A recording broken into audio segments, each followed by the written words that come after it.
This is what it's like to stay at the Hyatt Place Hotel in Bloomington, Indiana. In this video, I'm going to show you the neighborhood around the hotel, the common areas of the hotel, the inside of one of the rooms, share with you my pros and cons, and let you know whether you should consider staying here or not. All right, let's go.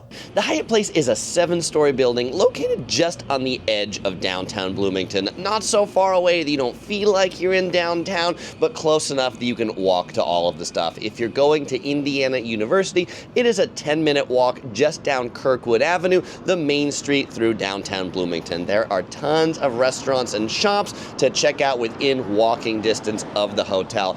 Now, it's a 7-story hotel. Interesting construction. The second and third floor are all parking structure. Self-parking here is available for $16 a night, and then the guest rooms are on 4, 5, 6, and 7th floors. Convenient things just right around the hotel. It is 1 block from the Monroe County Courthouse. It's also 1 block from a co-op grocery supermarket that has all the necessities you could need for your trip here. Yes, even local Hoosier beer. And it's also right next to a really neat bike path, so if you want to go for a run or a bike or something else, you can pick that up right next to the hotel. Now, as you head into the lobby on the ground floor, first thing, small check-in desk with 2 check-in positions. Over to the right is a little bit of a bar and the breakfast area. When it is breakfast time, they serve a free buffet breakfast to all guests at the hotel. I found it a pretty good free breakfast. Eggs, sausages, French toast, solid breakfast. There's also like a little conference room I think you could rent over here on the side of the breakfast. Funny, they locked it with a bicycle lock. Now, over on the other side of the check-in area, there was a little kind of seating computer area, and then even more meeting rooms. I think they have a lot of meetings at this hotel. Now, just behind the meeting rooms, also on the first floor, is the fitness center and the swimming pool. The fitness center was a nicely appointed fitness center, not too big, not too small, windows that look on the outside and also into the swimming pool. The swimming pool is an indoor swimming pool, although it was closed while I was here, so all I can show you is through the window. Now that we've seen everything around the hotel, let's check out the inside of one of the rooms. This is room 714, a 2-queen bedroom on the top floor of the hotel. Yes, as we come in, you can see there are 2 queen beds. We've got the sun streaming in, so I'm going to be careful of that window. This is a studio room. All the rooms in this hotel look pretty much like this, where you've got one area with a big sofa in it. Interestingly enough, there's an extra towel there in that little cubby. Plugs on the wall. We got a little Bloomington, Indiana campus art right here. Nice light on the top. Footstool down here on the bottom, so comfy seating area where then you can look at the television over here on the wall. There's this big credenza here, and the desk is just to the left of that TV, so you can do your computing and watch TV as well.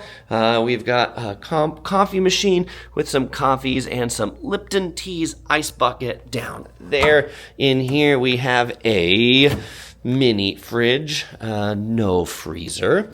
We've got 3 drawers that are empty except for the Holy Bible. The other 2 drawers emptied for you. When I checked in, because I'm a Hyatt member, I got 2 bottles of water, little tiny ones, some cheeses, and some Lorna Doone cookies. Okay, looking here at the 2 beds, typical Hyatt Place bedding, 3 pillows on each one. Not really much of a headboard, just kind of a brown wall. I do like that they still have a clock, because many hotels have gotten rid of clocks, so thank you for keeping a clock right there. Looking out the window, it's really bright right now, so we'll try to look over here to the side.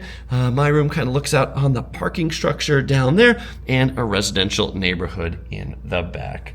Coming back into the room, the air conditioner is just to the side of the window, right up there. So I like that it's not one of the in-window ones, so hopefully that'll be nice. I'll report that to you in the review section later. And this is the closet in the room. Not like a built-in closet. It's this little cabinet right here. I'm already hanging the shirt that I travel in. I was traveling black shirt so I don't reflect in the in-flight entertainment. There are a stingy 5 hangers. There is a thing you can put your luggage on. There's an iron. There's an ironing board. There is no safe. And there's some extra bedding up here that, I don't know, isn't sealed, opened. I'm not sure what the status of that bedding is. And let's go look at the final part of the room, the bathroom. Glass sliding door to close the bathroom from the rest of the room. A little transparent. I don't know why they chose that instead of an actual door, but that's what they did. We've got sink right here. Below the sink, we got a hairdryer and that little rubber thing so you don't slip. Big sink area, extra big mirror with lights up on the top. We've got some lotion and some soaps and some makeup remover. We got the toilet, and then we've got a small tub with a fixed shower head up on top and the common Canon MD amenities. Oh, and you may have noticed there's no microwave in the room itself, but on every floor out in front of the elevators, they do have a common microwave, 1 per floor.